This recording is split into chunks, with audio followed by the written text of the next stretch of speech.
యేసుక్రీస్తు నామంలో మీకు శుభములు వందనములు తెలియజేస్తున్నాను. అనుదిన ధ్యానమునకు స్వాగతం. దినవృత్తాంతములు 2వ గ్రంథం 12వ అధ్యాయం. ఈ దిన మన ధ్యానాంశంగా ఉంది. రెహబాము రాజుగా స్థిరపడి తన రాజ్యాన్ని స్థిరపరుచుకున్న తర్వాత అతడు ధర్మశాస్త్రాన్ని విసర్జించాడు. రాజు ఎలాగ నడిస్తే ప్రజలు కూడా అలాగే కదా. ఇజ్రాయిల్ అందరూ ధర్మశాస్త్రాన్ని మర్చిపోయారు. వీరి యొక్క పాపమును బట్టి దేవుడు అంటున్నాడు, నిన్ను పుట్టించిన ఆశ్రయ దుర్గమును విసర్జించితివి, నిన్ను కనిన దేవుణ్ణి మరిచితివి. యెహోవా దాన్ని చూచి తన కుమారుల మీద కుమార్తెల మీద కోపపడి వారిని అసహించుకొనెను అని. నిజదేవుణ్ణి పెట్టుకొని ఆ దేవుని యొక్క గొప్పతనాన్ని ఎరిగిన వారై ఉండి దైవము కాని దాని ద్వారా దేవునికి రోషం పుట్టిస్తున్నారు. అందుకే కీర్తనకారుడు అంటాడు 78వ కీర్తనలో 58, 59 వచనాల్లో, వారు ఉన్నత స్థలములను కట్టి ఆయనకు కోపం పుట్టించిరి, విగ్రహములను పెట్టుకొని ఆయనకు రోషము కలగజేసిరి. దేవుడు దీన్ని చూచి ఆగ్రహించి ఇజ్రాయిల్ నందు బహుగా అసహించుకొనెను. ఇజ్రాయిల్ చేస్తున్నటువంటి ఈ పని ఎట్టిది? ఎత్తైన ప్రతి పర్వతం మీదనో పచ్చని ప్రతి చెట్టు కిందనో బలిపీఠాలు కడుతున్నారు. నరుల చేతులతో చేయబడిన విగ్రహాలు నిలుపుతున్నారు. దేవతా స్తంభాలను ప్రతిష్ఠ చేస్తున్నారు. వాగ్దానం ఇచ్చి ఇజ్రాయెల్ ఎదుట ఉండకుండా వెళ్ళగొట్టినటువంటి అన్య జనాంగం చేసినటువంటి క్రియలు, అటు హేయ క్రియలను వీరు కూడా అనుసరిస్తున్నారు. యుద్ధాలు ఊరికే జరగవు, శత్రువు ఊరికే మీదికి రాడు. ఇటువంటి ప్రవర్తనను చూసి దైవజనుడైనటువంటి షెమయా దేవుని అనుమతి ద్వారా యూదా వారి అధిపతులతో మాట్లాడుతున్నాడు. దేవుడు సెలవిస్తున్న మాట ఏంటి? మీరు నన్ను విసర్జించితిరి గనక నేను మిమ్మును షీషకు చేతిలో పడనిచ్చి ఉన్నానని యెహోవా సెలవిస్తున్నాడు. ఐగుప్తు రాజు అయినటువంటి షీషకు 1200 రథాలతో 60,000 గుర్రపు రౌతులతో ఇక లెక్కకు విస్తారమైనటువంటి సైన్యముతో వచ్చాడు.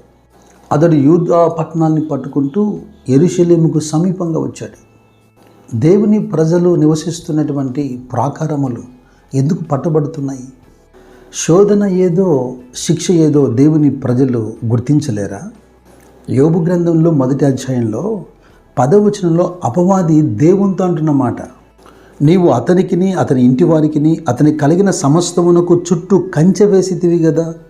నీవు అతని చేతి పని దీవించుచుండట చేత అతని ఆస్తి దేశంలో బహుగా విస్తరించి ఉన్నది. అపవాది ఏదైనా యోబుకు కీడు చేయాలని తలపెట్టినప్పుడు వాడు ఏం గుర్తించాడంటే, యోబు కుటుంబమునకు అతనికి కలిగిన యావత్తు చుట్టూ దేవుని కంచె ఉందట. మరి ఇలాంటి కంచె గల తోటలను ఏ శత్రువు పాడు చేస్తాడు? మరి ఎందుకు ఈ షీషకు ఐగుప్తు రాజు ఆ యూదా పట్టణాలను ప్రాకారాలు జయించగలుగుతున్నాడు? ప్రవక్త అయిన యెషయా గ్రంథం 5వ అధ్యాయంలో 5వ వచనంలో ఒక మాట ఉంటుంది, ఆలోచించుడి, నేను నా ద్రాక్ష తోటకు చేయబో కార్యమును మీకు తెలియజెప్పేదను. నేను అది మేసి వేయబడినట్లు దాని కంచెను కొట్టివేసేదను, అది త్రొక్కబడినట్లు దాని గోడను పడగొట్టి దాన్ని పాడు చేసేదను. అది శుద్ధి చేయబడదు, పారతో త్రవ్వబడదు, దానిలో గచ్చ పొదలను బలరక్కసి చెట్లను బలిసియుండును, దాని మీద వర్షింపవలదని మేఘములకు ఆజ్ఞ ఇచ్చేదను. సత్వగల ఆ భూమి మీద లేదా కొండపైన శ్రేష్టమైన ద్రాక్షావళి నేను నాటాను. అది మంచి ఫలములు ఫలిస్తుందని నేను ఎదురు చూశాను. ద్రాక్షల తొట్టిని కూడా తొలిపించాను. అయితే ఇంతలో అది కారు ద్రాక్షలు ఫలించింది. అది కారు ద్రాక్షలు ఫలించడానికి గల కారణం ఏంటి? ఇదిగో నా కష్టానికి నాకు న్యాయం తీర్చండి అంటూ ఇక అటువంటి ద్రాక్ష తోటకు చేయబోయే కార్యం గురించి మాట్లాడుతున్నాడు. నేను దాని చుట్టూ ఉన్న కంచెను తీసివేస్తానని. ఇక్కడ మనకు సత్యం బోధపడుతుంది. ఎప్పుడైతే దేవుని యొక్క చేయి మనం విడిచిపెడతామో లేదా దేవుని సహవాసానికి దూరం అవుతామో తప్పకుండా శత్రు చేతిలో పడతాం. కాస్త స్థిరపడిన తర్వాత రెహబాములాగా ఇజ్రాయెల్ ప్రజల్లాగా ఒకవేళ మనం ప్రవర్తిస్తూ ఇదిగో దేవుడే కంచె తీసివేసిన అనుభవాల గుండా వెళ్తున్నట్టు అనిపిస్తే ఇదిగో ఈ ప్రార్థన మన కొరకే. 80వ కీర్తనలో ఆసాబు చేసినటువంటి ఈ ప్రార్థన, త్రోవను నడుచు వారందరూ దాన్ని తెంచివేయినట్లు దాని చుట్టూనున్న కంచెలో నీ వేళ పాడు చేసితివి. అడవి పంది దాన్ని పెకిలించుచున్నది, పొలములోని పశువులు దాన్ని తినివేయుచున్నవి. సైన్యములకు అధిపతికు దేవా, ఆకాశములో నుండి మరలా చూడుము. ఈ ద్రాక్షావల్లిని దృష్టించుము. నీ కుడి చేయి నాటిన మొక్కను కాయము. నీ కొరకు నువ్వు ఏర్పరచుకున్న కొమ్మను కాయము. అది అగ్నిచేత కాల్చబడి ఉన్నది, నరకబడి ఉన్నది. నీ కోప దృష్టి వలన జనులు నశించుచున్నారు. నీ కుడి చేతి మనుషునికి తోడుగాను, నీ కొరకై నువ్వు ఏర్పరచుకున్న నరునికి తోడుగాను నీ బాహుబలముండును గాక. యెహోవా, మేము రక్షణ పొందినట్లు నీ ముఖకాంతి మా మీద ప్రకాశింపచేయము. ఇటువంటి పశ్చాత్తాపము ఇదిగో దినవృత్తాంతం 2వ గ్రంథం మనం ధ్యానిస్తున్న 12వ అధ్యాయంలో మనకు కనబడుతుంది. 7వ వచనాన్ని మీరు చూడండి. వారు తమను తాము తగ్గించుకొనుట యెహోవా చూసిన కనుక యెహోవా వాక్కు షెమయాకు ప్రత్యక్షమై ఇలాగ సెలవిచ్చెను. వారు తమను తాము తగ్గించుకుంటే గనుక నేను వారిని నాశనం చేయక షీషకు ద్వారా నా ఉగ్రతను యెరూషలేము మీద కుమ్మరింపక త్వరలోనే వారికి రక్షణ దయచేసేదను. అతిక్రమములు ఒప్పుకునేవాడు, అతిక్రమములు విడిచిపెట్టేవాడు ఎప్పటికైనా కనికరం పొందుతాడు. ఏ పొరపాటు దొరలకుండా ఆ మనుషులు బ్రతకడం అసాధ్యమే. కానీ ఆ పొరపాటును వెంటనే గ్రహించి దిద్దుకునే మంచి మనసు మనం కలిగి ఉండాలి. కలుగుతున్న ఈ కీడును బట్టి రాజును ఇజ్రాయిల్ను కూడా అంటున్నారు, ఇదిగో యెహోవా న్యాయస్థుడు, ఆయన ఎదుట మమ్మల్ని మేము తగ్గించుకుంటున్నాం. అయితే ఇక దేవుడు చూపిస్తున్నటువంటి ఒక డిఫరెన్స్ అనేది అర్థం అవ్వాలి.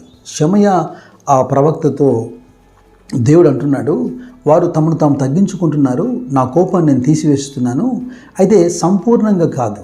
వారికి ఈ ప్రజలకు అర్థం కావాల్సిన అంశం ఒకటి ఏంటంటే, దేవుని సేవించేదానికి భూరాజులకు దాసులై ఉండేదానికి ఎంత భేదం ఉంటుందో వాళ్ళు తెలుసుకోవాలి. మన కళ్ళ ఎదుటే ఆత్మీయంగా చక్కగా ఎదిగి ఆ మార్గమధ్యంలో శోధించబడి త్రొట్టిల్లి పడిపోయి తిరిగి బాగుపడిన వారు, పశ్చాత్తాపడిన వారు కొందరైతే అదే బలహీనతల్లో కొనసాగుతూ ఓ చెడ్డ ఉదాహరణగా మన కళ్ళ ముందు అనేకులు మనం చూస్తూనే ఉన్నాం కదా. యెహోవాను సేవించడం ద్వారా ప్రజలు ఎలాగుంటారో, యెహోవాను విసర్జించడం ద్వారా వారి జీవితాలు ఎలాగుంటాయో ఆ వ్యత్యాసం మనం గుర్తుపట్టాలి. యాకోబు భక్తుడు అంటున్నాడు 4వ అధ్యాయం 10వ వాక్యంలో, ప్రభువు ఎదుట మిమ్మల్ని మీరు తగ్గించుకొనుడి అని, అప్పుడు ఆయన మిమ్మల్ని హెచ్చించును. అవసరతను బట్టి ప్రభు ఎదుటే కాదు, పెద్దల ఎదుట, మనుషుల ఎదుట కూడా తగ్గించుకుందాం. ఎందుకంటే అపోస్తుడైన పౌలే అంటున్నాడు, మీ మధ్యలో మేము స్తన్యమిచ్చు పిల్లల వల్లే. అపోస్తుడైన పౌలు కూడా తెస్సలోనికతో మాట్లాడుతున్నప్పుడు అంటాడు 2వ అధ్యాయంలో, అయితే స్తన్యమిచ్చు తల్లి తన సొంత బిడ్డలను గౌరవించినట్లుగా మేము ఈ మధ్యను సాధువులమై ఉంటుమే అంటాడు. అలాగే యోబు అంటున్నాడు, వినయము గలవారిని ఆయన రక్షించును అని. ఏదేమైనా ఈ అధ్యాయం ముగింపులో రెహబాముకు ఉన్నటువంటి సాక్ష్యం ఏంటంటే, అతడు తన మనసు యెహోవా ఎదుట నిలుపుకొనక చెడ్డ క్రియలు చేశాడు అని. అతడు మరణించి తన పితరుల పట్టణమైన దావీదు పట్టణమందు పాతిపెట్టబడ్డాడు. అతని కుమారుడైన అబియా అతనికి బదులుగా రాజు అవుతున్నాడు. అబియా గురించి రేపటి పాఠంగా ధ్యానం చేద్దాం. దైవ కృప మీ అందరికీ తోడైనగాక. God bless you.